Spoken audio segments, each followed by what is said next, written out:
ये डर है कि ये कहीं कोई खुराफात ना करा दें, जैसे राम मंदिर पे कोई विस्फोट करा दें, किसी बीजेपी के आदमी को मरवा दें, इम्पोर्टेंट को, ऐसे काम करा सकते हैं। He is capable of that. जो पुलवामा करा सकता है वो कुछ भी करा सकता है। आप ऐसा क्यों कहते कि उन्होंने कराया? इसका हमारे पास कोई प्रूफ नहीं, है? मेरे पास कोई प्रूफ नहीं है। मैं तो लोग कहते हैं तो भी ये कहता हूँ कि नहीं, ऐसा नहीं है। नमस्ते, मैं हूं संजय दीक्षित और आप देख रहे हैं दी जयपुर डायलॉग्स। इस वीडियो को लाइक करें, शेयर करें, चैनल को सब्सक्राइब करें और हमें पूरे प्राणपण से सहयोग करें आर्थिक रूप से। जी, बात करते हैं आज सत्यपाल मलिक की। अब जो सत्यपाल मलिक को वैसे तो उत्तर प्रदेश में कौन नहीं जानता। सत्यपाल मलिक जैसा बेपेंदी का लोटा पूरी तरह से पश्चिमी उत्तर प्रदेश में प्रसिद्ध है, हर व्यक्ति जानता है इन्हें, ऐसे कोई ये अननोन क्वांटिटी नहीं है।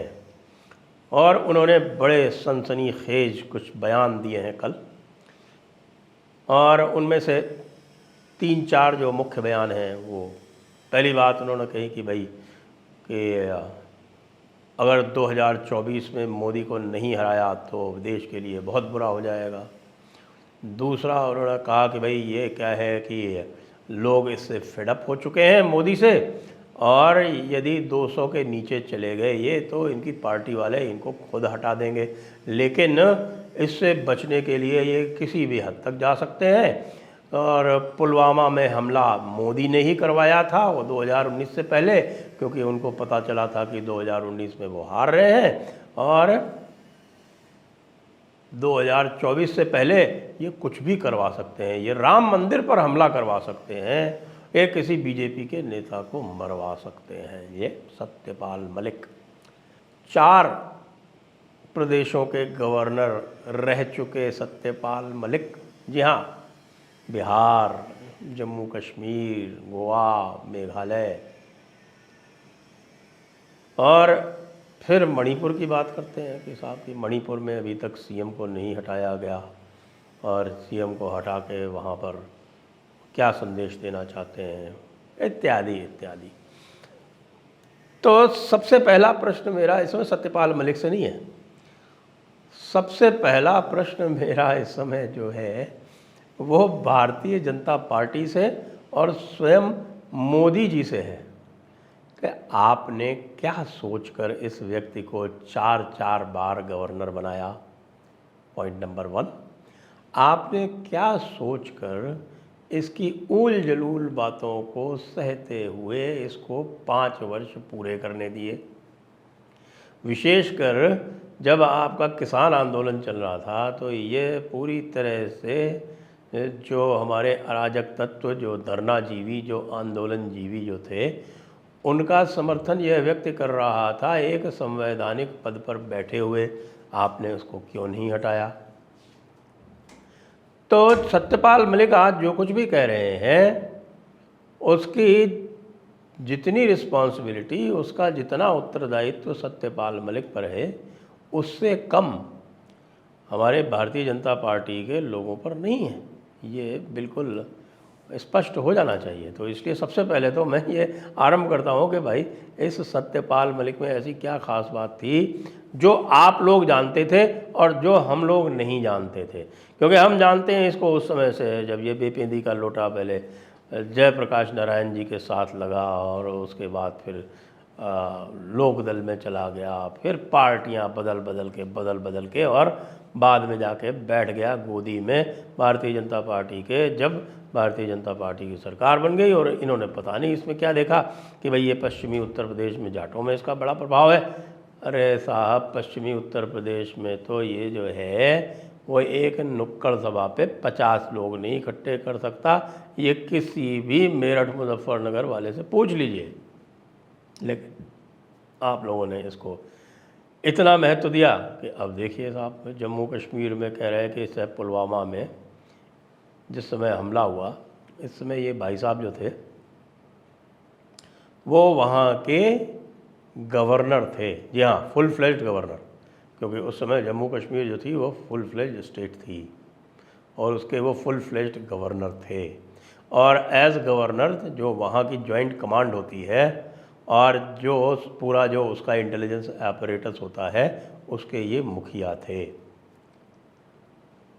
और यदि उनके रहते हुए इस तरह का कार्य हो गया तो मुझे ऐसा लगता है कि जो रिस्पॉन्सिबिलिटी का जो प्रिंसिपल है, जो जॉइंट कमांड का प्रिंसिपल है, पहली बात या तो आप इनकॉम्पिटेंट थे सत्यपाल मलिक जी, या आप पूरी तरह से अक्षम थे, क्योंकि आपकी जानकारी में नहीं आया और हमला हो गया तब तो आप इनकॉम्पिटेंट थे, और आपकी जानकारी में था और हमला हो गया तब तो फिर आप बहुत बड़े षड्यंत्रकारी थे।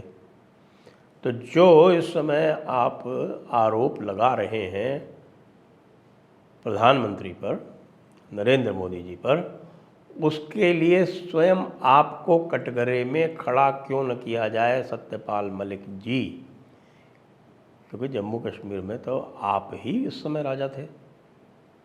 आपको ही नहीं पता चला कि इस तरह की प्लानिंग हो रही है, और बाद में भी पता चल गया आपको। तो फिर यदि आपको इतना ही इसमें मलाल था तो 2019 के जब चुनाव हो रहे थे तो उससे पहले आपका जो ये विवेक था या आपकी जो चेतना थी वो क्यों नहीं जागृत हुई? ये चेतना अचानक अब क्यों जागृत हो रही है जब आपको पद से हटा दिया गया, जबकि आपको पूरी तरह से संकेत मिलने लग गए थे मेघालय में कि आपका पद आगे नहीं चल पाएगा, क्योंकि आप एक तरह से लूज कैनन हो गए थे, बिल्कुल जिसको बोल रहे हैं कि आप खुले सांड हो गए थे, जिसको हम उत्तर प्रदेश की भाषा में कहते हैं। तो आपको यदि ये संकेत मिल गए थे तो आपने उसी समय अपने राज्यपाल के पद का त्याग करके और आप यहाँ आकर धरना जीवियों के साथ में, आंदोलन जीवियों के साथ में क्यों नहीं बैठे सत्यपाल मलिक जी? इसके पीछे क्या कारण है? ये तो बिल्कुल ही आप जो जिस प्रकार के अनैतिक कार्य आप कर रहे हैं उसके लिए तो आपको क्षमा किया नहीं जा सकता। दूसरी बात, आप जम्मू और कश्मीर में उस समय भी आप राज्यपाल थे जिस समय जम्मू और कश्मीर को 370 से मुक्त किया गया। तो हम अब उसकी प्रतीक्षा कर रहे हैं कि उसे 370 से मुक्त करने के पीछे आप क्या कारण बताएंगे, क्योंकि आपकी जो थ्योरी है और आपकी उस थ्योरी के अनुसार तो ये कार्य नरेंद्र मोदी को 2019 के चुनाव से पहले करना चाहिए था, क्योंकि ये कार्य यदि 2019 से पहले करते मोदी तो मुझे लगता है कि वो अत्यधिक लोकप्रिय होते। जैसे कि 2019 में जब ये किया तो उस समय अमित शाह और मोदी जो थे वो उनकी लोकप्रियता जो थी वो चार चांद पर चली गई थी, और हम कह सकते हैं कि माउंट एवरेस्ट पे चढ़ गई थी। तो ये कार्य तो वो उससे पहले करना चाहिए था उनको, उन्होंने बाद में क्यों किया? उनके पास उस समय भी बहुमत था राज्यसभा में, वो उसको पास करवा सकते थे। खैर, इन चीज़ों का आपके पास कोई उत्तर है नहीं, मैं जानता हूँ, क्योंकि आप केवल ये इसलिए कह रहे हो कि जिससे आपको अटेंशन मिलता जाए। यदि आपने ये नहीं कहा होता तो जयपुर डायलॉग इसके ऊपर वीडियो नहीं बना रहा होता। लेकिन इस कार्य के लिए जो भी आपने किया है उसके लिए आपको रुस्वा करना भी उतना ही आवश्यक है जितना कि आपको, मैं ये कहूँ कि अटेंशन देना। दूसरी बात जो आप कह रहे हैं वो आप ये कह रहे हैं कि साहब कि मणिपुर में बड़ा ख़तरा है, मणिपुर में पता नहीं क्या हो जाएगा। मणिपुर में जो भी ख़तरा है और जो भी समस्या है वो आज की नहीं है, वो पुरानी है। और यदि आप याद करें तो आपकी जो इस समय प्रिय पार्टी है, यानी कि जो कांग्रेस पार्टी है, उसके राज्य में मणिपुर में जो हुआ करता था वो 90-90, 100-100, 120-20 दिन के जो ब्लॉकेड हुआ करते थे, वो इतनी गंभीर समस्या होने पर भी इस बार नहीं हुए हैं। आपको पता है ना, सारे रास्ते खुले हुए हैं, और अब तो रेलवे लाइन भी खोंगसांग तक पहुंच गई है। अब मुश्किल से 40 किलोमीटर दूर रह गया है इम्फाल, और वहाँ तक अब सारा सामान जो है, जो रोज़मर्रा की ज़रूरत की चीज़ें हैं, जो आवश्यक वस्तुएं हैं, वो सारी की सारी अब ट्रेन से पहुँच रही हैं। तो मणिपुर की चिंता आप ये कह रहे हैं, तो मणिपुर की चिंता कांग्रेस भी कर रही है, मणिपुर की चिंता विपक्ष भी कर रही है। भाई आप खुल के क्यों नहीं खेलते? हमें ध्यान है कि आप जो है उत्तर प्रदेश के चुनाव में टिकट चाहते थे, राष्ट्रीय लोकदल ने आपको इतना सा भी भाव नहीं दिया, इतना सा भी भाव दिया हो, क्योंकि उनको पता है, उनको तो पता है ना। माननीय मोदी जी जो हैं इस प्रकार के तत्वों को आगे बढ़ाने में मुझे लगता है कि कई बार गच्चा खाए हैं। और आपकी भी ये विशेष उपलब्धि है क्योंकि आप चाटुकार भी बड़े आला किस्म के हैं। जब आप चाटना आरंभ करते हैं जाकर चुपचाप कमरों में बैठकर, तो अब भाई आपका कोई मुकाबला नहीं कर सकता। हैवी वेट तो आप हैं ही वैसे भी। मुझे लगता है कि ये जो पहलवानों का जो हो रहा था धरना हरना, उसमें भी आपको बैठना चाहिए था। आपने कुछ बोला तो था, मुझे ध्यान है, कुछ चूं तो आपने उसमें भी किया था।